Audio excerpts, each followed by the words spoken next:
Are they setting up opposition for the next stimulus package? Answer to that is yes. Yes, they abso-freaking-lutely are.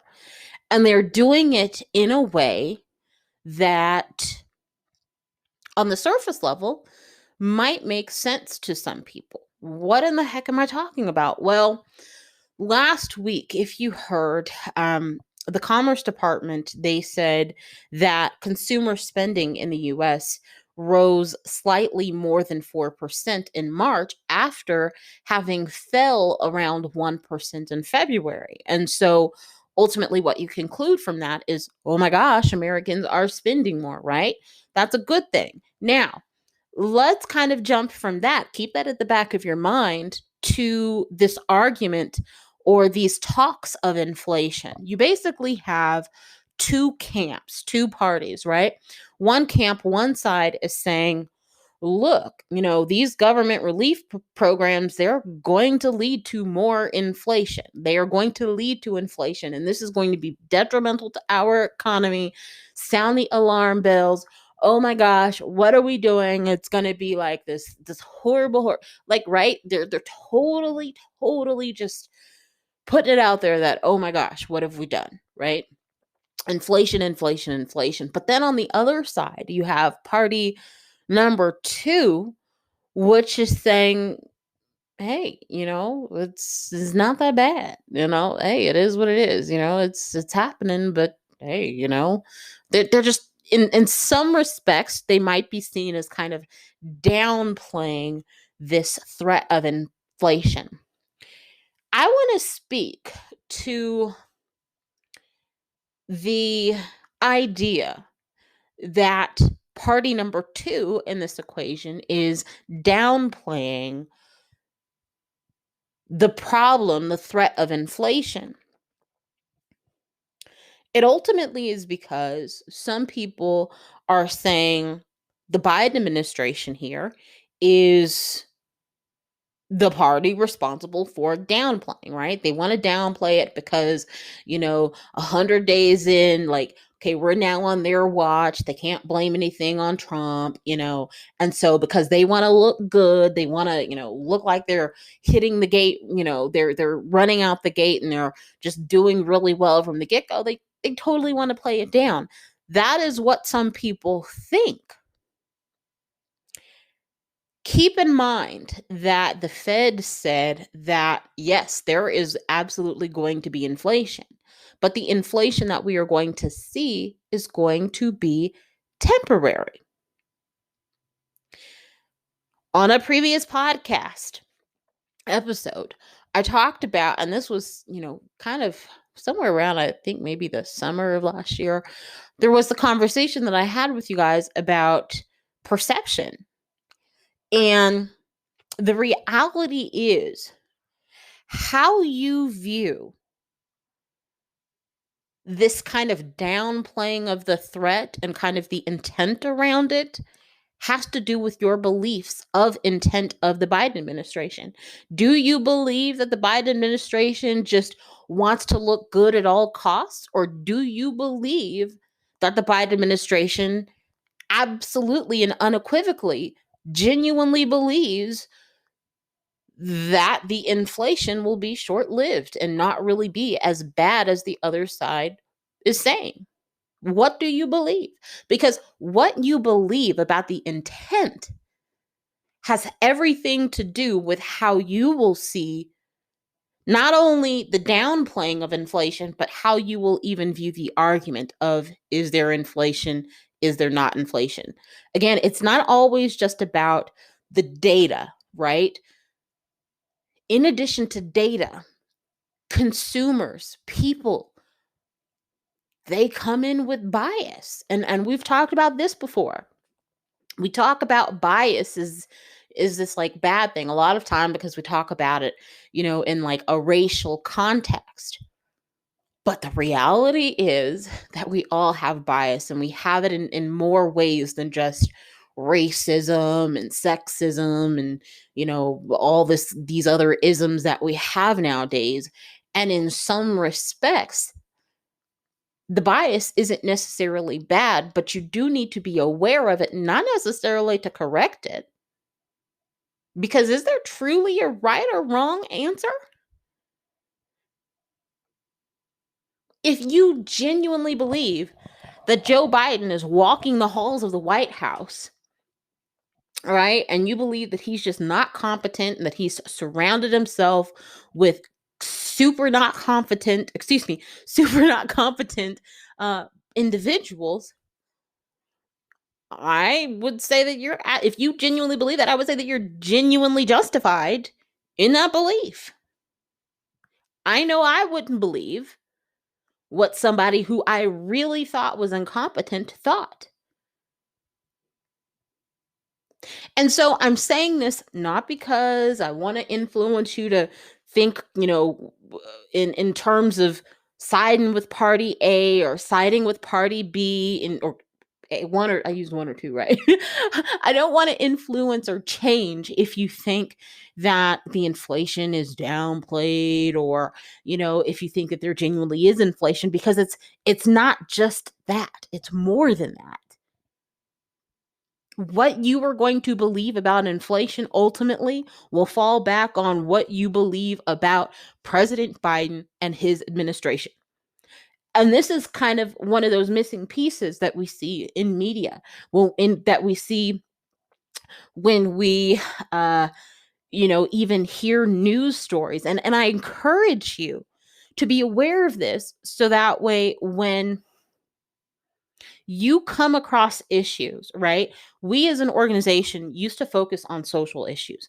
Now we are focused exclusively on, now in the foreseeable future, economic issues. And so in doing so,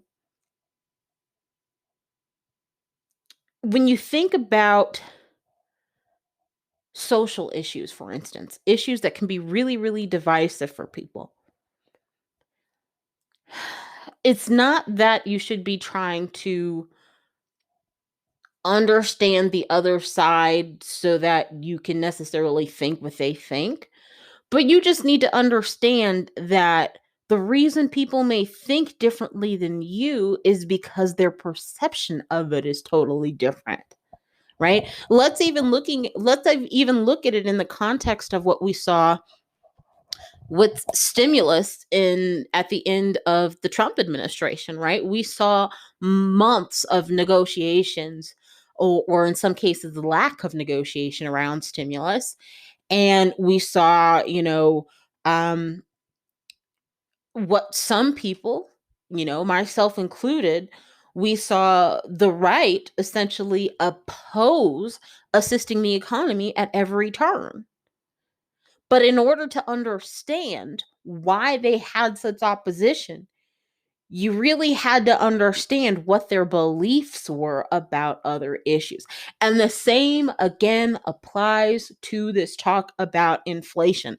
It's not just about the numbers. And anyone who would try and tell you that, oh, it's just about the numbers, and if you look at the numbers speaks for themselves.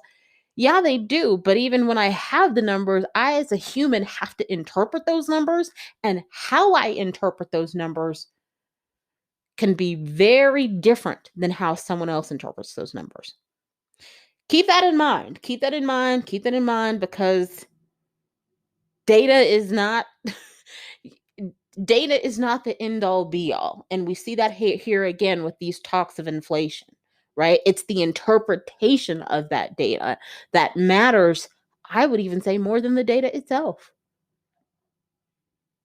So keep that in mind. Keep that in mind. So I've rambled on about that for a few minutes. Again, keep in mind that I said that what the Commerce Department said. They said that spending is essentially up, right? We went from a fall in spending of about 1% in February to a rise to about 4+% in March. In March, the savings rate here in the United States, it shot up, okay? It was previously at slightly under 14%, and it shot up to around 27.5%. And this was according to Reuters. I want you to think about something. Remember, I mentioned earlier in when I asked the question, what was the expected allocation of stimulus funds? I talked about how essentially some people really just had a problem ultimately, that some people got money that they didn't necessarily earn because they didn't feel like they didn't deserve it. And if you don't deserve it, you shouldn't get it. And if you do get it, how dare you spend it on anything more than your mortgage, your bills, or your rent, right? One of the things that I mentioned that we've heard, if you've paid attention to the news around stimulus, you've heard that some money isn't circulating, and I take issue with that. But there's this concern that some money isn't circulating because it's sitting in the bank. Now, I'll be the first to tell you, I'm not giving you any financial advice, but having your bank just sitting in the money and having your money just sit in the bank is not the best way to make your money work for you. Okay. I'm not going to go into anything else. I'm not giving you financial advice, but that's just what I have to say. But when you consider that savings rates rose, people are saving more. Let's look at how the banks make money, right? Are the banks selling you, like, when you think of like the average selling of a product or selling of a service, um, you don't exactly think of a bank, right? They do sell both, but not typically in the way that most businesses do, right? Essentially what they do is they get that interest, right? That interest that they get from money, and then they basically loan it out, and then like it creates this whole ripple effect for our economy. Why do I bring this up? Because this argument about people saving money and keeping it in banks having no effect on our economy is completely disingenuous. Even if they themselves, even if Bob got his stimulus check, why do I keep using Bob? Let's use somebody else. Even if Felicia got her stimulus check and she put it in a savings account that had very low yields, by the way, and she put her money in a savings account that made her pennies, she does not directly take that money out into the economy. But you know who does? The bank does. And they take that money out into the economy in the form of loaning that money out to businesses, to homeowners, right? They take that money and they put it out. So basically, what we just have is, instead of person A circulating that money in the economy, you actually have persons B and C. Person B decides who person C will be, right? And person C is the person to put it out into the economy. It's still, the money still makes it into the economy. So this brings me to a point, right? I've rambled about, the Biden administration. I've rambled about the Commerce Department. I've rambled about banks and inflation. What the heck am I getting at in all of this?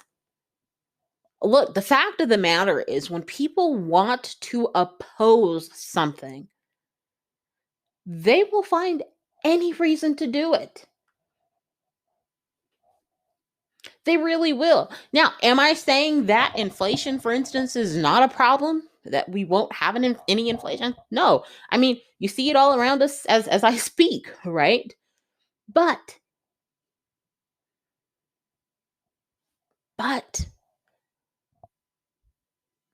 when you examine the beliefs of a lot of people, even if they never come out, because here's kind of a fact too. Uh, Sometimes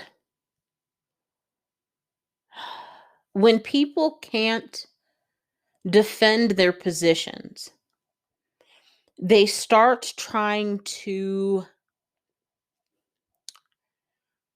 put the other party on the defense. What am I talking about? Well, Uh, if you tell me, well, Brittany, you just oppose this because you don't believe people should get money. The best way for me not to have to defend what you are accusing me of is to just say, well, you don't know what I believe. I've never told you what I believe. In a lot of cases, these people, the opposition to stimulating the economy directly through Americans, in a lot of cases, they will not outright tell you, look, I don't believe these people deserve the money. They won't do it. They won't say it. But when you examine their actions will tell you what they believe. What do they vote on? What do they frequently talk about? What do they not talk about? How do they talk about things? Right? How do they all of these things, when you kind of put things, no, they may not come out and say, yo, I don't believe you should get $1. No, they're not going to say that. But what they will do is they'll vote against your interest every single time. What they will do is they will only get on television and they will only talk about the needs of businesses, never once mentioning the needs of the American family, the American consumer. What they will only do, man, it's not that hard. It's not that hard. You just have to be willing to open your eyes. And people will tell you, a lot of people in various situations will tell you, you shouldn't guess a person's intent. You shouldn't just assume. Yes, in the hell you should. But you need to do it in a way that is based on observation, that is based on coming to some sort of rational conclusion. Don't just jump and say, aha, I know you don't want, like, if you're going to say something about the intent of someone, you need to be able to at least reasonably back it up.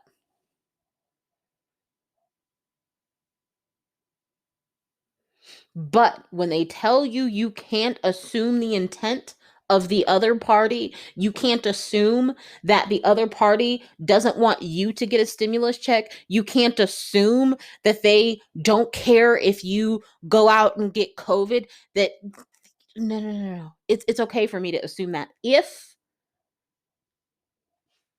I have rationally come to that conclusion through observation. Why do I even bring this up? Why the heck have I kind of given this kind of all over the place kind of talk, over the last few minutes? It's because going back to this talk of inflation, it's really incendiary, right? We see not just that there are two arguments around inflation, but the way that they are being pit against each other. I would go so far as to say that we are seeing more of a concerted effort, more in favor of um, party one, which is the party saying, "Well, look, inflation is bad; it's going to be horrible." And you were once seeing almost an even split between some people saying, oh, it's kind of downplaying it, and then some really using it as a tool of mass hysteria. uh the talk around inflation, regardless of where people are falling, is really incendiary at this point, and this is being done to oppose what is being prepared right now. What is being prepared right now is President Joe Biden's $1.8 trillion American Families Plan. This was talked about, not by me, because this is our first episode back in a while, but this has been talked about in the media over the last few days. They are laying the groundwork for the opposition to this package.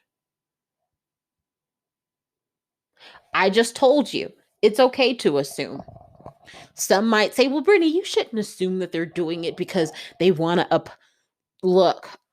As long as I make observations and I can back up through those observations how I'm coming to my assumptions, that is okay.